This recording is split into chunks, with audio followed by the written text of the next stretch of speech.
자, 그 근래에 인벤티지랩이 주가가 약간 좀 하락을 좀 했습니다. 근데 야, 이 종목 그 인벤티지랩이라는 회사에 대해서 이렇게 악감정을 갖고 있는 사람이 많은 줄 내가 미처 몰랐네.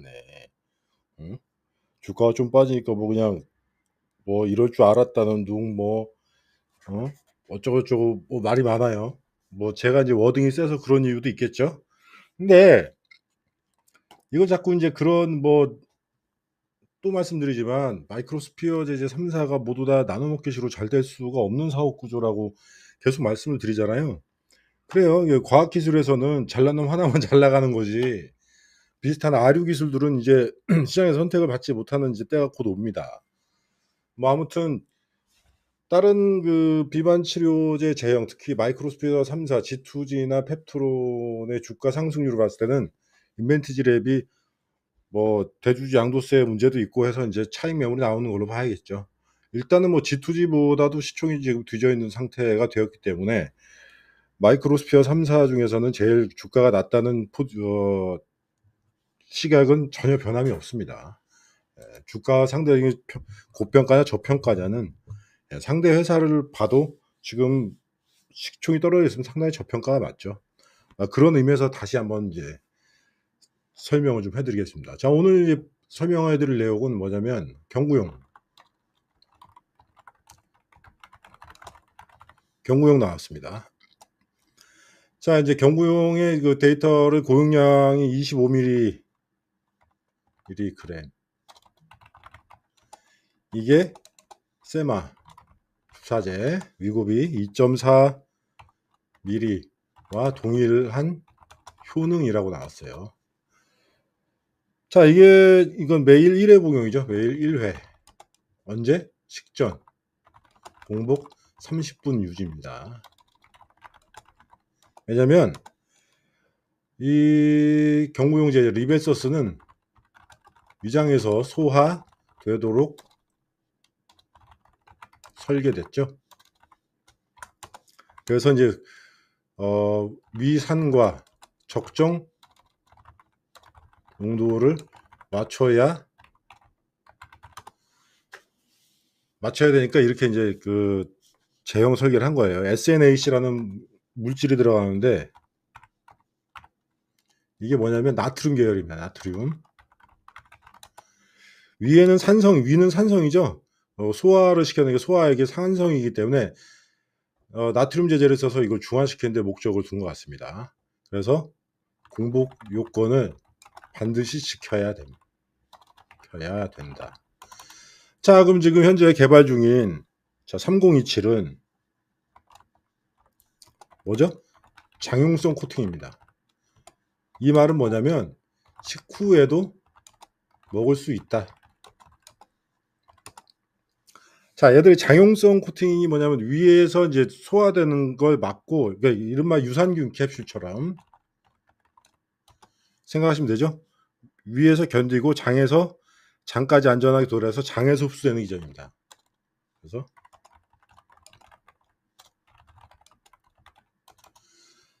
자, 최근에 특허 거절 문제는 또 말씀드리지만 거절은 완전한 거절이 아니고요. 보완 과정을 거치면 청구항 축소를 통해 특허를 획득하는 과정입니다. 다 보완, 거절 그리고 추가 보완 이런 과정을 거쳐요. 그래서 일단은 청구항을 많이 해 놓는 게 유리하고 거기서 거절되는 항목마다 보정서 내고 보완서 내고 거기서 계속 권리 범위가 축소되면 마지막으로 인정받는 게 제대로 된 특허라고 할 수 있기 때문에 이거는 기술상의 문제는 아닙니다. 특허 과정 중의 일부분이에요. 자, 그러면 저기 3027의 동물 실험을 잠깐 보시면 비글기현 3mg 그램과 미니피그 일주일 주사 제형 1mg과 동일한 약동학 데이터를 발표했습니다. 이 말은 뭐냐면 자, 일반적으로 이제 그 미니피그 1mg을 주사를 했을 때 이거 인체 용량으로 환산하면 대충 2. 몇 g이라고 이제 환산을 해 봅니다. 아시겠죠? 자, 그러면 이 말은 비글견이 3mg 먹었을 때 그 미니피그 일주일 주사 제형 1mg과 동일한 약동학 데이터를 이미 발표를 했잖아요. 그러면 이거를 2.4mg 주사제랑 동일하다고 또 봤을 때 비글견의 몸무게와 어떤 그 미니피그의 몸무게 그리고 사람의 이 몸무게를 따지면 산술적인 계산으로 뭐 얼마가 나오냐면 일주일 복용 용량은 4.2mg입니다.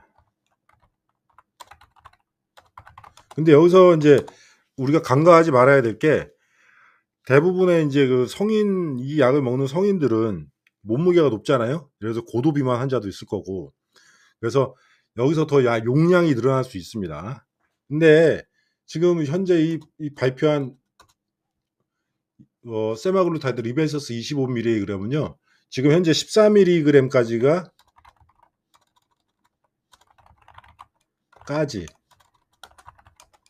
인증받았죠. 이제 25도 인제 밀리그램하고 25하고 50 완전 고용량이 나올 겁니다. 근데 이게 이 경구용의 문제는 뭐냐면 부형제로 쓰이는 부형제 그 SNAC죠. 나트륨 계열 부형제가 늘어남. 이러면 위장 장애가 늘어나게 됩니다. 가능성이 아니라. 그리고 약물 탑재가 늘어나기 때문에 이것도 경구제도 어떻게 복용해야 된다? 용량 증진적으로 저용량부터 복용해야 됩니다. 자, 세마글루타이드가 지금 상당히 고용량에 올인을 하고 있는 모습이에요. 저번에 말씀드렸지만은 노보디스크에 이제 그 카그리세마라든지 이중작용제 기타 뭐 다른 신약 차세대 신약의 그 약효가 떨어지는 게 확인되면서 지금 세마글루타이드 고용량으로 그 용량 범위를 확대하는 걸 볼 수 있는데 지금 위장관 장애나 이런 것도 그 용량 증진적으로 늘어나는 상태로 나왔습니다. 근데 지금 주목해야 될 거는 25mg이 세마 주사제의 2.3mg와 동일한 효능을 보였다고 발표했다는 점이에요. 그러면 자, 이런 상황에서 그럼 이 경구용을 매일 먹어야 된다라고 하면 어떤 상황이 생기겠습니까? 지금 다들 경구용 편의성만 얘기하잖아요. 근데 매일 1회 매일 1회를 시간 맞춰 먹어야 된다. 아침에 일어나서 공복 30분 전에 아무것도 먹으면 안 되고 여기서 마시는 물의 섭취량도 제한해야 돼요. 예. 왜냐하면 위산의 적정 농도를 맞춰야 되기 때문에. 그러면 우리는 이거 여러 가지 호르몬제를 지금 장기 주사제형으로 그 만들어서 팔고 있는 걸 보잖아요. 예를 들어서 전립선암 치료제 루프로렐린 하고 그 남성 호르몬 네비도. 자, 이게 어떻게 되냐면 얘들이 초반에는 다 경구용으로 나왔어요. 근데 어떻게 됐습니까? 경구용을 매일 먹어야 되면서 어떻게 돼요? 약물에 부작용이 생길 거 아닙니까? 그래서 이게 지금 현재는 1개월, 3개월 제형 포지션으로 다 바뀌었습니다. 그러니까 지금 건강하지 않은 사람들이 예를 들어서 이제 이거 일반적인 투자자 입장에서 봤을 때는 '경구용 시장을 제패하는 거 아니야?'라고 이제 생각을 할 수가 있는데 지금 경쟁 상대가 주 1 회잖아요. 주 1 회 일주일에 4번 맞는 주사랑 이거랑 비교를 하니까 그런 것이고 그러면은 부작용을 줄이면서 안정적인 약물 혈중 농도를 달성하기에는 이 두 가지 치료제를 보면 전부 다 이런 보충 호르몬 계열의 보충제들은 전부 다 주사제형이 지금은 거의 다 대세란 얘기입니다. 그럼 앞으로 인제 그 경구용은 어떤 포지션을 할 것이냐라고 보면 고용량으로 막 살을 빼는 것보다는 뭐 저용량에서 유지 목적으로 영양제식으로 이제 하나씩 먹는 그런 게 되겠죠. 그래야 용량이 작아지고 부작용의 빈도도 줄어드니까요. 아무튼 이 경구용 제제가 복약의 편의성은 증대시킨 건 맞는데 그에 반해서 어떤 고도 비만 환자들이 비만 치료제로 접근하기에는 매일 먹어야 하는 부담감도 크고 거기다 약물이 흡수율이 지금 세마글루타이드는 1%가 채 안 될 겁니다. 지금 1%까지 올려놨다는데 뭐 0.66% 정도에서 1% 사이로 이제 그 데이터가 지금 보호가 되어 있어요. 자, 그러면 여기서 3027이 차지하는 포지션이 의미가 있는 거죠. 이런 고용량 데이터가 나올수록 좋습니다. 왜? 얘는 일주일에 한 번 먹어요. 장용성 코팅이라 식후에도 가능합니다. 아시겠죠? 복약 조건에 그렇게 큰 영향을 미치지 않는다는 거예요. 자, 3027은 일주일에 한 번 복용합니다. 그러면 이 한 번 복용했을 때 지금 여기도 말씀드렸지만 일주일 복용 용량이 4.2mg이라고 치면 매일 25mg씩 먹어야 되는 경구용에 비해서 어떤 게 더 편의성이 증대되는 겁니까? 이거죠. 3027입니다. 그러면 여기에 들어간 세마글루타이드 양도 현저하게 줄어들어요. 그러면 이거는 원가 개념에서 우월하죠. 아시겠죠? 자, 이런 고용량 데이터가 막 나오고 경구용 비만 치료제가 나오고 이런 데이터들이 자꾸 이제 그 인벤티지 랩의 제형을 이제 찾게 되는 발걸음을 늘리는 기폭제가 될 거라고 봅니다. 아시겠죠? 자, 단기간에 뭐 주가도 많이 상승을 했고 그에 대해서 이제 조정폭도 나오곤 하는데 자, 지금 G2G 바이오 뭐 이런 플랫폼 할 수 있어요? 지금 비슷하게 하고 있는 게 지금 D&D 파마텍인데 D&D 파마텍의 시가총액이 지금 4조 이상 넘어가잖아요. 그죠? 그러면 지금 1조도 안 되는 지금 이 상황에서 인벤티지 랩이 저평가라고 당당하게 얘기할 수 있는 거죠. 아시겠습니까?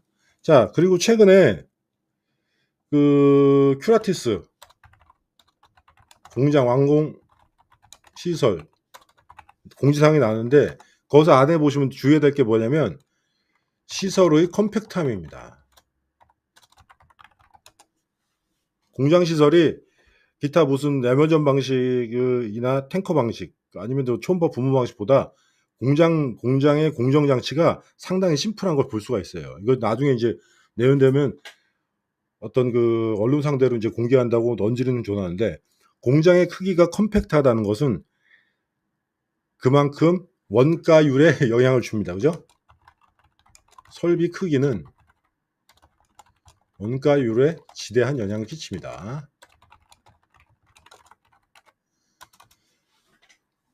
자, 아무튼 뭐 장기 주사 제형 3사 중에서는 뭐 인벤티지 랩이 최고의 기술 갖고 있다는 의견에는 아직도 변함이 없습니다. 지금 뭐 G2G보다 시총이 떨어졌잖아요. 이게 저평가라는 얘기죠. 자, 이제 곧 있으면 이제 한 해가 이제 마감이 될 텐데 올 한 해 인벤티지 랩의 기술이 어느 정도 이제 인정받기 시작하는 때라고 보면은 내년부터는 이거보다 좀 더 큰 물론 대주주의 그 증여도 있었고 공장 설비 완공에 나가고 그리고 최근에는 또 어떤 뉴스가 나왔죠? 뭐 큐라티스의 재무 구조를 뭐 갑자기 뭐 언론에서 보도하면서 큐라티스의 뭐 어떤 자본 잠식 상태를 해결하기 위해서 인벤티지 랩이 주식으로 전환했다? 아니죠. 애초부터 인벤티지 랩이 투자한 금액은 그 돈으로 공장을 지었을 때는 그 공장 짓지도 못합니다. 펩트론의 공장을 뭐 옆에 보시면 알잖아요. 그때 유상증자를 얼마나 했는지. 지금 2번에 걸쳐서 유상증자를 하긴 했지만 초반에도 한 600억 정도? 그 정도 유상증자한 걸로 압니다. 인벤티지 랩에 이렇게 그 큐라티스 같은 공장 설비를 두고 아무것도 생산 못하는 그 기회를 노려서 이렇게 싼 가격으로 공장 이런 GMP 공장을 인수했다는 거는 큰 의미죠. 예. 이거는 결론적으로 인벤티지 랩이 투자를 잘한 거예요. 조선비즈나 이런 데서는 자꾸 인벤티지 랩의 어떤 뭐 자본 잠식 현황이나 미래에 대해서 불안하게 얘기하는데 내년에 혹시 라이센스 아웃 나오고 임상 그리고 유한양의 임상 1상이 내년에 이제 실시됩니다. 임상 들어가면 임상에 대한 약물만 생산해도 큐라티스는 흑자 전환을 할 것으로 예측이 되고 있어요. 그러니까 주식 장사를 하려고 인벤티지 랩이 10일을 인수한 게 아니란 말입니다. 그러니까 풋옵션을 뭐 실시라든 이거는 논외적인 얘기라는 얘기예요. 중요한 게 아닙니다. 아무튼 내년이 더 기대되는 인벤티지 랩의 오늘은 최근에 이제 경구용이 좀 이슈가 되니까 경구용에 대해서 좀 설명을 해봤습니다.